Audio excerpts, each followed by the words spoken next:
Welcome, everyone, to another episode of Just Saying Football with Jack and Sean. I'm your host, Sean Gann, along with my partner, Jack and Nicholas. We're here to bring you news, notes, weekly updates, and game analysis of your favorite teams from around the league.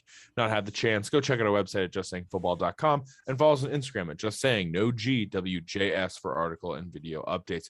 We are in the last week of the regular season, week 18, and our first ever 17th game in the NFL. This has never happened before. This is history in the making this week. So, we have two games on Saturday. Let's kick it right off in the first one. The Kansas City Chiefs make their way to Denver to face the Broncos. Jack, handful of injuries for the Broncos here. No Teddy Bridgewater placed on IR because of the concussion he suffered a few weeks ago. And Dalton Risneer and Kareem Jackson have also been placed on the IR. And then Patrick Surtain and Ronald Darby are going to be out for this game with injuries as well. And Brandon McManus is out on this game because of COVID. So a lot of missing pieces for the Denver Broncos coming in this one. They are getting Bradley Chubb back. But what are your thoughts as they face a high-powered Kansas City Chiefs offense? Yeah, I mean, and Kansas City, they right now have won the last 8 games that Mahomes played against the Broncos. And with all those injuries, it's really hard not to see Kansas City coming in on the road and trying to make a statement before the playoffs. It's a big game for them to just kind of prove that, they can keep this offense going. We've seen them struggle and lose gas at times this year. But, Pat Mahomes got it figured out. He's got 35 touchdowns through the air without the, top notch, secondary of this Denver Broncos defense being out. I think it's going to be a big passing game for Kansas City this week. Yeah, absolutely. I have to agree with you. And then on the offensive side of the ball for the Broncos, expect a lot of Melvin Gordon and Javonte Williams. However, absolutely. Drew Lock is their quarterback. We've seen that they really struggled to move the ball offensively. The last 2 games he started, he's lost both games. They haven't put up more than 13 points.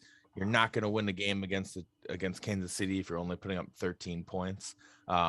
This is a very good Chiefs offense. They seem to have found their rhythm. They still have a chance to possibly get the first seed and get the home field advantage if they win and the Titans lose. So they're playing for something on the line here. There's no Clyde Edwards-Helaire still dealing with an injury.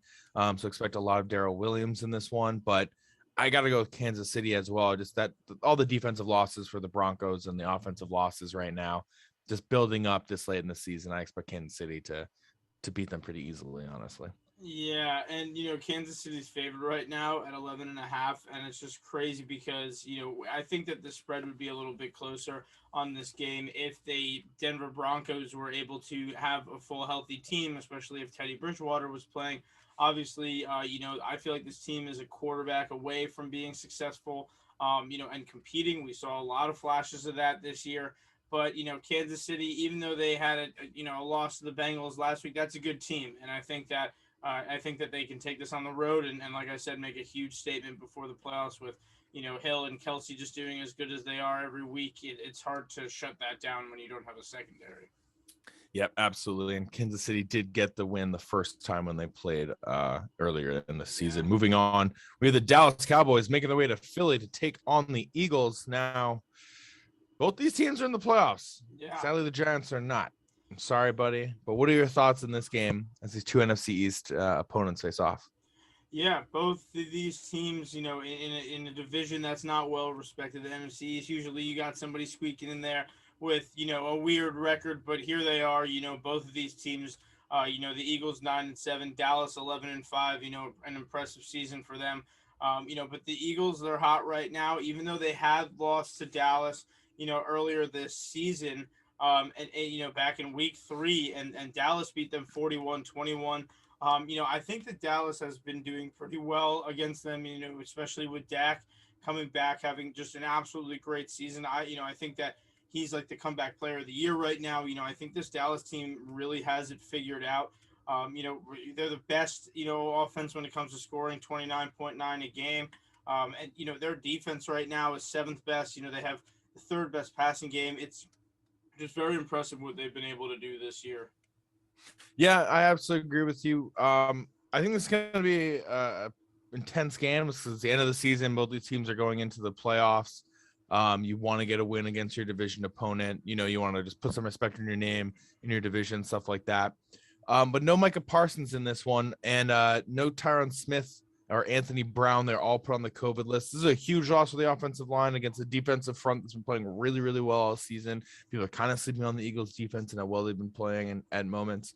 And not having Micah Parsons, who's just been an absolute great player. I think he's a lock for the defensive rookie of the year for sure. Has 12 sacks out of the linebacking position, makes an impact on every single play. Literally, he watch any film, follow Brian Baldwin on Instagram, watch his breakdowns of Parsons. It is incredible how much of an impact he makes. And I think not having him is going to be a huge loss for this defense.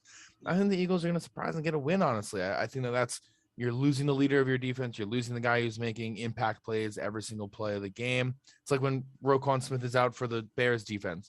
They have a tendency to take a step back. They don't have that leader who's calling the shots, making all the impact plays and stuff like that. So I'll go with the Eagles on this one, and I do expect them to run the ball a lot, keep the ball out of the offense of the Dallas Cowboys. Like you said, great offense. What's the best way to deal with great offenses?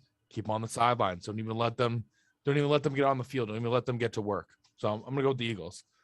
Yeah, for me, the Eagles, it's just about maybe if they have everybody there to play. You know, they had a lot of people on the COVID reserve list this week. Fletcher Cox, Dallas Goedert, Jordan Howard, Kelsey, Boston Scott. I think that if they have a lot of those players, that it can really make this a game. These teams are very familiar with each other, but I gotta say, I think it's very important for Dallas to prove in this divisional game that they are the team that they expect to be an 11-win team. I think that going on the road and beating a good Eagles team like this is going to really make a statement for them. I think that Ezekiel Elliott and Tony Pollard are going to try to run as much as they can. On Philly's defense with a couple of people out. I like what Dallas is doing right now. As much as this game pains me, I'm going to go with Dallas. All right. I love to hear it. These are the end of the Saturday games. That's all the time that we have. Thank you everyone for listening. And thank you everyone for tuning in. Yeah, thank you guys for checking us out. JustSayingFootball.com, Just Saying Football on YouTube, Just Saying No GWJS on Instagram for all your article and video updates. Check us out. Last game of the season. Stay tuned for playoff content coming in. So much playoff content coming in.